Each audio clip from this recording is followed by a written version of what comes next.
Bona tarda, benvinguts i benvingudes a aquest webinar. Soc Conxita Villar, degana del Col·legi, i en nom de la Junta de Govern és un honor poder presentar avui aquestes dues ponències amb motiu de la celebració de Sant Isidre Llaurador, el nostre patró. Aquesta jornada és una jornada amb caràcter virtual i esperem que la propera aviat ja pugui ser en caràcter presencial. Ara, l'11 de juny, tenim la Junta de Govern, que encara serà amb caràcter, la Junta General, que encara serà virtual. Però ara el ritme que estan avançant les vacunacions, doncs ja es veu al final del túnel i possiblement aviat ja puguem endegar les trobades presencials en el col·legi. Permeteu-me que faci un breu record en memòria de dos companys que, parlant de la Covid, ens han deixat fa poc per aquest motiu, que és l'Uriel Velázquez i el Xavier Teixidor. I ja tornant un altre cop a l'organització de l'acte d'avui, doncs quan els membres de la Junta de Govern pensàvem com organitzar aquesta jornada, teníem clar dos requisits. Un era que no sol fos pels col·legiats i col·legiades, sinó també per les seves famílies, igual que fèiem, o almenys els seus acompanyants, com fèiem amb el sopar de Sant Isidre. I el segon requisit era que, en comú tots tenim una professió, tots som aptes, tenim una aptitud, que és amb la professió d'enginyer, enginyer agrònoma, i aquesta professió l'hem anat millorant a base de l'experiència professional, la formació contínua, etc. Però la veritat és que la clau de l'èxit no sols és una aptitud com la que tenim nosaltres, sinó que si a més això ho acompanyem amb una actitud adient, això fa créixer exponencialment el nostre èxit professional.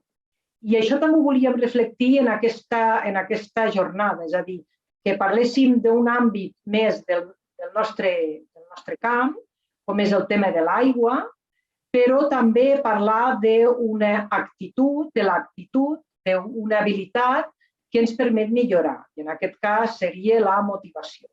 Per això comptem amb dos ponents de luxe, dos ponents d'alt nivell, el doctor Elías Fereres i el doctor Víctor Coopers, que abans de passar a presentar-los amb el seu currículum, podria saludar-los, ja ens estan acompanyant, i donar-li les gràcies per acompanyar-nos aquesta tarda. Buenas tardes, doctor Elías Fereres. Buenas tardes, buenas tardes. Muchas gracias por estar aquí con nosotros. Y buena tarde, Víctor Coopers, per acompanyar-nos aquesta tarda. Moltes gràcies. Hola, bona tarda. No puc obrir la càmera perquè no em deixen, però bona tarda, aquí estic, Molt bé. Perfecte. Doncs ara, si us sembla bé, el que passaré és explicar el format de la jornada d'avui. D'acord? Jo ara presentaré al doctor Fereres el seu currículum, llavors ell farà la seva exposició, que anirà acompanyada d'un PowerPoint. La seva exposició quedarà gravada i, per tant, la podreu visualitzar sempre que vulgueu en la web del col·legi. I després no hi haurà debat, perquè si no ens allargaríem molt, d'acord? És una llàstima que un dia que tenim ponents de tan alt nivell que no puguem aprofitar-nos, però segur que ens podran acompanyar un altre cop. I després passaré a presentar, ell farà la seva exposició i després entraré un altre cop, presentaré el currículum de Víctor Coopers, del doctor Víctor Coopers, i ell farà la seva exposició. Tampoc hi haurà debat, ell no farà PowerPoint, i al finalitzar tancarem i ja podreu anar a sopar tots plegats amb les vostres famílies. Per tant, si us sembla bé, passo a llegir un breu resum del currículum del doctor Fereres, perquè la veritat és que aquests currículums tan extensos i complets, si me permite, voy a hacer un breve resumen, doctor Fereres. El doctor Ferreras és una autoritat mundial en l'àmbit de la gestió de l'aigua en l'agricultura. La seva recerca cobreix un ampli espectre des de la enginyeria del reg a l'impacte de les sequeres. Es va formar com enginyer agrònom i va fer el doctorat en ecologia per la Universitat de Califòrnia. Actualment és catedràtic emèrit de la Universitat de Còrdova, recercador de l'Institut d'Agricultura Sostenible del CSIC i acadèmic numerari de la Real Acadèmia d'Enginyeria. Ha contribuït en la gestió de la ciència a l'estat espanyol en llocs tan importants com president del CSIC i secretari d'Estat d'Universitats i Recerca. Ha publicat més de 150 articles i ha dirigit més de 40 tesis doctorals. Ha estat assessor de nombrosos organismes internacionals en més de 25 països i actualment treballa per la FAO en l'avaluació de la productivitat de l'aigua en el Pròxim Orient y el Nord de África. Profesor Ferreres, muchas gracias. Es un honor tenerle hoy aquí con nosotros y ya le paso la palabra. Muchas gracias por acompañarnos. Muchas gracias, Conchita, por la invitación. Voy a compartir la pantalla y encantado de estar compartiendo la celebración del patrón de los ingenieros agrónomos con los colegas de Cataluña, con quien siempre he tenido muy buena relación y muy estrecha en mi vida profesional. Bien, el título de mi charla puede ser llamativo porque es una pregunta, ¿nos quedaremos sin agua? Es un resumen de una conferencia que di el 5 de marzo de hace un año. Y les sonará a ustedes la fecha de marzo de 2020, nos va a quedar grabada a muchos durante algún tiempo. Y he hecho un resumen actualizado para esta presentación. ¿Por qué el título es tan llamativo? Bien, yo lo que decía es, si vemos esta tarta, consideremos que esta tarta es la máxima capacidad que tenemos cualquiera de nosotros de asumir distintos problemas, distintas crisis, distintas noticias que los medios nos bombardean continuamente. En aquel entonces, esta es la tarta del 2020, la tarta era así. Había una crisis que parecía que ocupaba mucho espacio, que era emergente, era el coronavirus. Luego la inmigración era muy importante, el cambio climático, había otras. Y lo que se intenta desde cada uno de los entornos donde estas crisis son relevantes, pues es ampliar el tamaño de la tarta. Es decir, ocupar el máximo espacio de nuestra atención mediática. ¿Y eso cómo lo conseguimos? Pues lo conseguimos exagerando. No voy a decir que la crisis del coronavirus se exageró, pero en marzo, el día 5 de marzo, aunque yo no di la mano a nadie de los que vinieron a la conferencia, que fue en el CaixaForum de Madrid, pues ya la situación era un poco preocupante. No se pensaba que iba a ser lo que desgraciadamente ha sido. Pero el planteamiento es que cualquiera de estas crisis pues se magnifican exagerando. No voy a hablar de la del coronavirus, nos llevaría toda la charla, sino otra que también sigue siendo muy relevante para el planeta y para todos nosotros, que es el cambio climático. Es evidente, y ya, no sé si queda todavía algún negacionista, pero los datos están ahí, los tienen en ese gráfico, que hay una anomalía en las temperaturas del aire sobre el planeta que se han podido registrar desde finales del siglo XIX y se ve que desde 1970 o así han aumentado aproximadamente 1 grado de media en el planeta hasta ahora. Esto, otro hecho incontestable, es que la concentración de CO2 en el planeta pues va aumentando desde que se empezó a medir en un sitio remoto en Hawái, desde los años 50, pues que eran menos de 320 partes por millón, y estamos llegando a 417, 418 en estos últimos meses.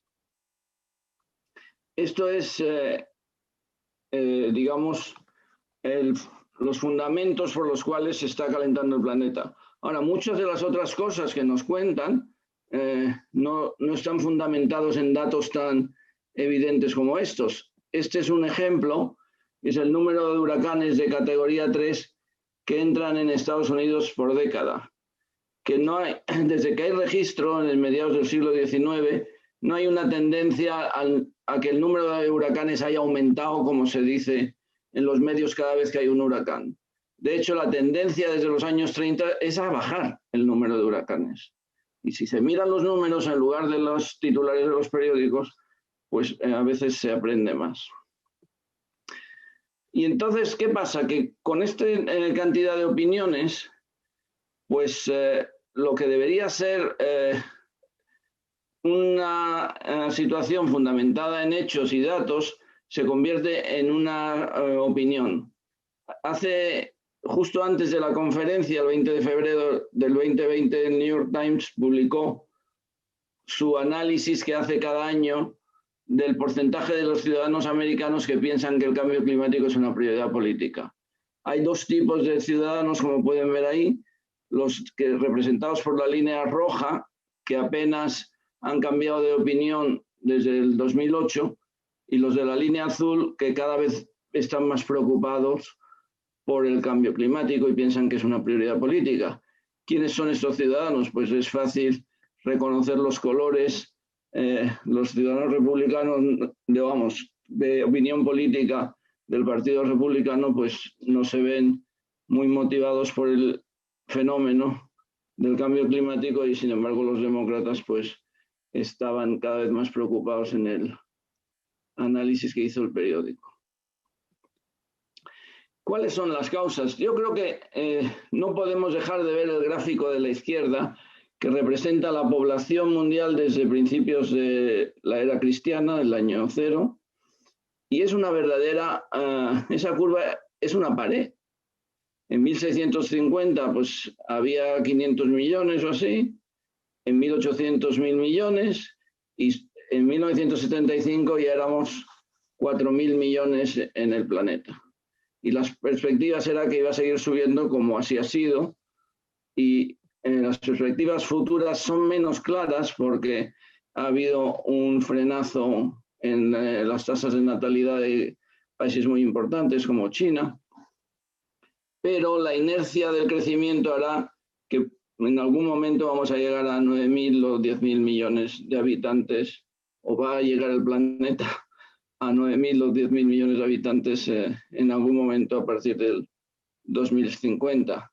Esa situación no tiene precedentes en la historia del planeta. No ha habido un desarrollo de la población humana a esa tasa, y este crecimiento es realmente la fuerza motriz de todos los cambios que estamos viendo. Pero no todo es una crisis. Yo quería mostrar esto porque esto es algo que no se suele saber,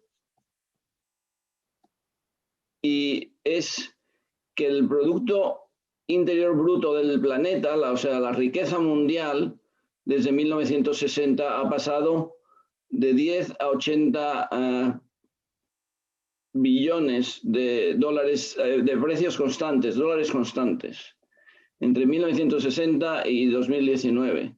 Y lo más curioso es que el crecimiento es imparable y va aumentando la velocidad de crecimiento a partir del año 90. La pendiente de la línea es cada vez mayor. La famosa crisis que hubo en el 2008, 2009, 2010 apenas afectó a ese crecimiento. El último dato que hay es el 2019 en el gráfico, que era de 84.800 trillones americanos o billones de dólares numérico español. Y hay una pequeña caída en 2020 muy parecida a esta. El PIB mundial ha bajado como un 3%, parece ser, pero ya está previsto que vuelva a recuperarse en el 2021 y continúe en la tasa ascendente. De tal manera que, a pesar de que hemos pasado de 3.000 millones a 7.300 millones en ese periodo, la riqueza mundial ha aumentado el 300% por habitante.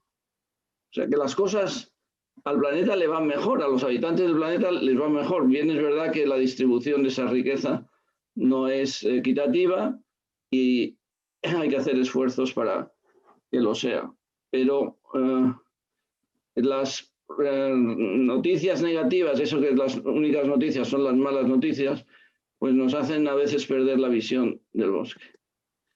Bueno, pero vamos a la pregunta que yo hacía, exagerando naturalmente la situación o arrimando el ascua a mi sardina, como se suele decir. La respuesta es muy simple. La respuesta es que no nos vamos a quedar sin agua porque existe un mecanismo que se llama el ciclo hidrológico, por el cual las fuentes de agua se van renovando debido a la precipitación, a la lluvia. La pregunta, naturalmente, es ¿dónde va a llover, cuándo va a llover y cuánto va a llover? Y eso es lo que nos tiene que preocupar, porque en algún sitio en el planeta y en algún momento nos vamos a quedar sin agua, o nos vamos a quedar sin agua suficiente para los usos de nuestra sociedad. Pero es cierto que está disminuyendo la lluvia. Bueno, el registro más largo de clima que hay en la península ibérica no está ni en España ni en Portugal. Está en Gibraltar, que es donde los ingleses pusieron una estación climática a finales del siglo XVIII. O sea, hay aproximadamente desde 1800 datos de lluvia y temperatura en Gibraltar. La primera estación en la península ibérica fue en San Fernando, que no está lejos de Gibraltar, en la provincia de Cádiz, y ahí ven ustedes el registro de lluvias desde entonces. No hay ninguna tendencia. Lo único que se ve es que no hay un año que sea de la lluvia media. La lluvia media en San Fernando es algo menos de 600 milímetros y puede ser 1.200 o puede ser 300, pero no hay un año que sea representativo de la media. Es decir, que la característica más importante de la lluvia es su variación interanual, y que desde luego en la península ibérica los registros que hay no permiten ver una tendencia de disminución, aunque se dan casos como el que voy a mostrar ahora en Sacramento, en California, donde uno ve que hay periodos, si se fijan, el que marca la línea roja, entre 1900 y 1930, donde la lluvia parecía que estaba disminuyendo. Eso se ve en muchos registros en la Tierra, pero vamos, en distintos lugares del planeta. En Sicilia se dice que ha bajado la lluvia, según donde uno viaje y qué trozo del registro se estudie, pero la realidad es que no hay ninguna evidencia de que haya disminuciones, salvo estas en ciclos de 20, 30 años que luego evidentemente se recuperan. Y no podemos saber mucho más, puesto que la capacidad de modelización de la lluvia es mucho peor que la de la modelización del clima general que hacen los modelos de circulación general de la atmósfera que se utilizan en las predicciones del cambio climático. Tenemos que vivir con la incertidumbre de que no sabremos cuándo y cuánto va a llover y dónde va a llover. Por lo tanto, tenemos que adaptar nuestras demandas y usos del agua a una disponibilidad que es incierta. ¿Y qué demandas tenemos en la península? Pues el principal usuario del agua, como puede verse ahí, es el regadío. El regadío utiliza de todos los usos del agua, pues más de 2/3 del total. Y es, según las cuencas hidrográficas que se ven a la derecha, pues prácticamente igual en distintas cuencas de la España semiárida. Entonces, ¿por qué el regadío utiliza tanta agua? Esa pregunta surge sobre todo en los ambientes urbanos que desconocen la agricultura. No se la voy a contar a ustedes, que lo saben muy bien. Sabemos que la fotosíntesis requiere que entre el CO2 a través de esas aberturas que se ven en la microfotografía, que son estomas, que es como se transmiten los gases entre la hoja y la atmósfera, pero las puertas de entrada del CO2 son las mismas que de salida de agua, porque el agua está en forma saturada, los tejidos son más del 90% agua, los tejidos vegetales. Desgraciadamente, debido a las diferencias de gradientes, por cada molécula de CO2 que entra, salen de 50 a 100 de agua, y el resultado es que si limitamos la salida de agua para que no se pierda y por lo tanto no se consuma agua, se limita la entrada de CO2 y se reduce la producción vegetal por debajo de la que se podría obtener con buen suministro de agua. El resultado es que tanto en cultivos sensibles como el maíz, como en cultivos tolerantes como el olivo, si uno reduce el agua consumida en formas relativas, siendo 100 la máxima, pues la producción relativa baja de la máxima posible y baja bastante drásticamente en el caso de cultivos sensibles y menos en cultivos tolerantes, donde al principio la producción baja poco en relación a la disminución del consumo y se puede encontrar un nivel de consumo óptimo donde la producción baje poco y el consumo de agua se reduzca, con lo cual se puede ahorrar en cultivos como el olivo o el almendro o el propio la uva de vino, se puede reducir el consumo de los cultivos. Y pasemos a hablar de el sector que utiliza tanta agua. El regadío en España tiene una tradición de muchos siglos.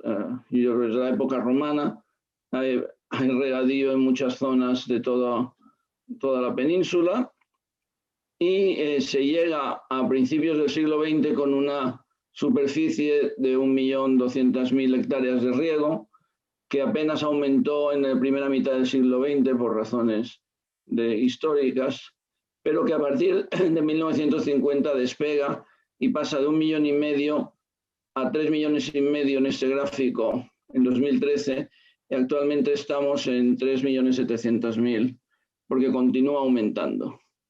El regadío ya ha hecho una transición bastante considerable, porque llevamos unos casi 20 años de modernización de regadíos en España, donde se han transformado los sistemas de conducción de sistemas abiertos a sistemas a presión, han cambiado los métodos de riego y hay mayor eficiencia en el uso del agua, aunque no necesariamente se haya ahorrado agua. Ahora veremos cuál es la situación. Lo que ha sido muy drástico ha sido el cambio en los sistemas de riego, que en 20 años hemos pasado de tener el 60% prácticamente de riego por inundación a un 30% o menos, a la mitad. Y España es ahora el país que tiene mayor superficie de riego por goteo del mundo. Entonces hemos hecho un esfuerzo muy importante en la modernización del regadío, aunque todavía hay oportunidades para modernizarlo.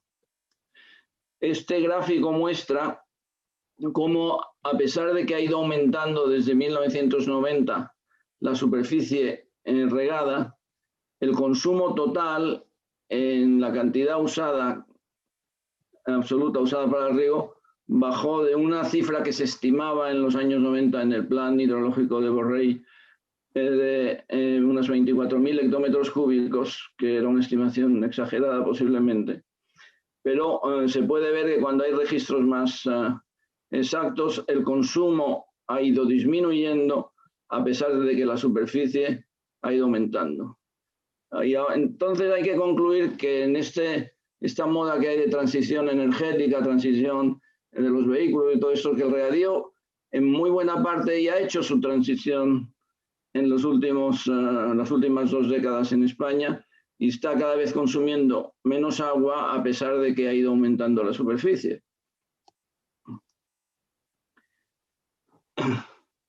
Pero lo que sí es cierto es que puede morir de éxito por un problema recurrente que tenemos, y es las sequías periódicas que hay en las distintas zonas de la península ibérica.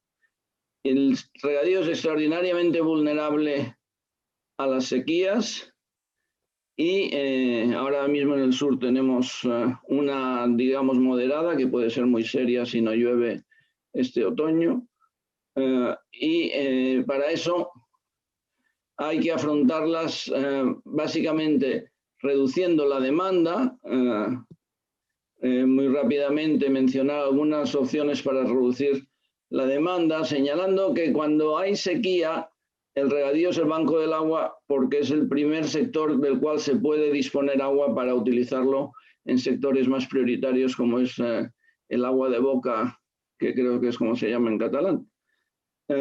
Y eso se hace a base de reducir los cultivos de verano, reducir la superficie regada, cosa que es imposible cuando se está transformando muchos de nuestros regadíos, incluido en Cataluña, en cultivos arbóreos que son mucho más rígidos en el uso de agua, no se pueden suprimir porque hay una sequía. Hay que completar la modernización de los regadíos, usar riego deficitario, y es muy necesario que se faciliten los mercados de agua entre agricultores y entre zonas para optimizar el uso de la misma. La otra opción que hay es aumentar el suministro, para lo cual habrá que aumentar la capacidad o construir más embalses, cosa que es difícil, mejorar la planificación en el uso de las aguas subterráneas, que se constituye como otro banco que nos suministra agua en épocas de sequía. Y no hay muchas más opciones. Las que quedan son poco viables, como desalar agua de mar por su coste energético alto. Se pueden reutilizar más las aguas residuales, pero ya se hace bastante en toda la costa mediterránea de la península, y también se puede trasvasar de otras cuencas, pero eso es cada vez más difícil políticamente. Y ya les dejo con este gráfico que les sonará. Este es el Producto Interior Bruto español desde el año 2000. Tuvimos un periodo de crecimiento alto, entre el 4, el 3 o el 4%, hasta que vino la crisis del 2008. Bajó una recesión que duró bastantes años y luego pasamos a tener un crecimiento positivo hasta que este año ha habido una caída aún mucho más drástica que se supone que en 2 años va a recuperar. Bueno, si a este gráfico le superponemos las exportaciones agroalimentarias españolas, lo que se ve, estos son los millones de euros desde el año 2000, es que en la época de crisis, la primera crisis, el crecimiento de las exportaciones agroalimentarias no se vio afectado. Y fue de hecho uno de los motores que nos sacó de la crisis anterior. Pero es que siguió creciendo, incluso en este año donde el PIB ha bajado más del 10%, las exportaciones de 2020 han superado a las de 2019, como puede verse. No mucho, pero se han mantenido al mismo nivel, un poco más alto. ¿Quiere esto decir, y yo creo que esto no se sabe en la sociedad española, que el sector agroalimentario es uno de los más competitivos que tiene el país, si no el más competitivo, y ahora que el turismo ha sufrido el embate que ha sufrido, y que como ingenieros agrónomos, y por lo tanto siendo unos de los agentes que hacen que este sector vaya como va, que va como un tiro, pues debemos hacer una campaña para que se sepa que este sector es altamente competitivo a nivel internacional, que supera las crisis económicas en las condiciones más difíciles y que, desde luego, debe recibir más atención por parte de los demás sectores de la sociedad y los sectores económicos, puesto que, como puede verse en este gráfico, su capacidad de incrementar la productividad y los resultados superan la de cualquier otro sector económico del país. Y con esto ya me despido, les envío un saludo en nuestra fiesta patronal y les deseo muchísima suerte a todos. Muchas gracias. Muchas gracias, profesor Fereres. Si estuviéramos todos en una sala, seguro que recibiría muchísimos aplausos. Ha sido una exposición y además es de agradecer que los grandes científicos, como es su caso de reconocido prestigio, sepan ser didácticos y que sea para todo el mundo entendible lo que hablan, ¿no? Porque a veces se van un poco por las nubes. Y ha acabado con un tema que me lo pone perfecto para, desde el Colegio de Agrónomos, la Junta de Gobierno, estamos trabajando mucho con otras entidades implicadas en el sector agroalimentario precisamente para dar a conocer a la sociedad el papel tan estratégico que estamos ocupando y no solo para tener un orgullo de grupo, ¿no?, sino para crear vocaciones, porque hay muy poca gente joven que quiera estudiar ingeniero agrónomo y entonces es para nosotros un tema muy importante. Yo un día, de hecho, me reuní con un periodista y cuando acabé la entrevista me dijo: hablaré con mi hija que no sabía qué estudiar, me encanta lo que hacéis los ingenieros agrónomos, ¿no? O sea que creo que ha acabado con una cosa que la Junta de Gobierno lo tenemos clarísimo y hemos de ir por aquí. Muchas gracias de nuevo y gracias por la disposición y además para mí ha sido un honor porque hace más de 30 años que en mi casa se habla del profesor Fereres i ha sido un placer. I ara ja passem amb un altre ponent que no fa 30 anys que es parle d'en ell perquè és més jove, però puc dir que fa més de 10 anys que el vaig fer venir a la Universitat de Lleida i la veritat és que vam aprendre molt i ens ho vam passar molt bé i per tant vam creure amb la Junta de Govern que podia ser un ponent excel·lent per a la nostra festa patronal, que és en Víctor Coopers. Vaig a llegir una mica el teu currículum, Víctor, si permets. El doctor Víctor Coopers és llicenciat en ADE, és doctor en Humanitats i actualment és professor a la UB i a la UAB. Ha estat assistent professor a IES i col·laborador a ESADE.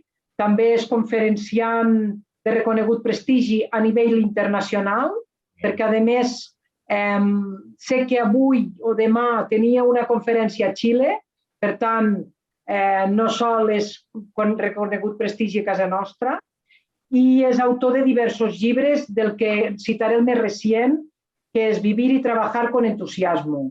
Ja sense més, et passo la paraula i moltes gràcies i que vagi molt bé. Gracias, Conchita. La verdad es que me ha parecido una presentación demasiado generosa.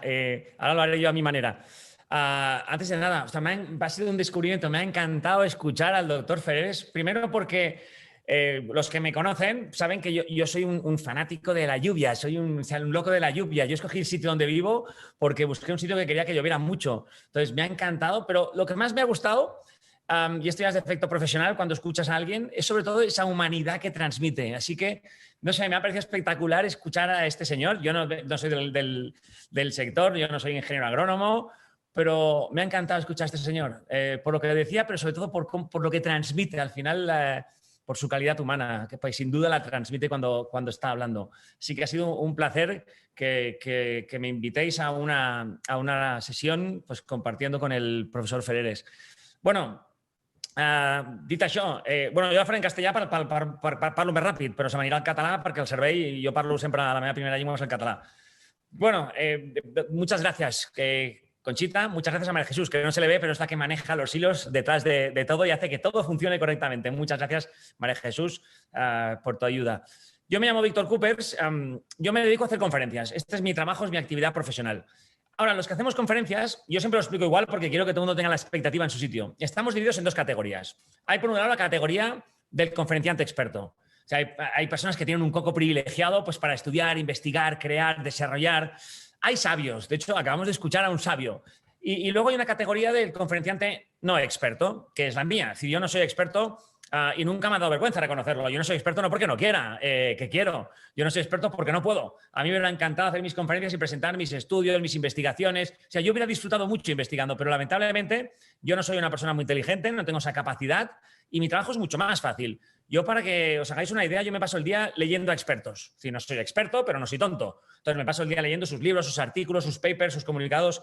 Yo leo todo lo que hay a mis manos sobre psicología positiva. Las ideas que me gustan las copio y las transmito. No tiene ningún mérito. Y la psicología positiva es una ciencia que lo que hace es estudiar qué hacen las personas que hacen las personas que van por la vida con ganas, con ilusión, con ánimo, con optimismo, con esperanza, que es algo que en este momento necesitamos más que nunca. Pero son ideas muy simples. Ya veréis que vais a escuchar cosas que habéis escuchado 150 veces. Pero el problema es que lo vamos a olvidar o lo olvidamos 151, porque en el día a día...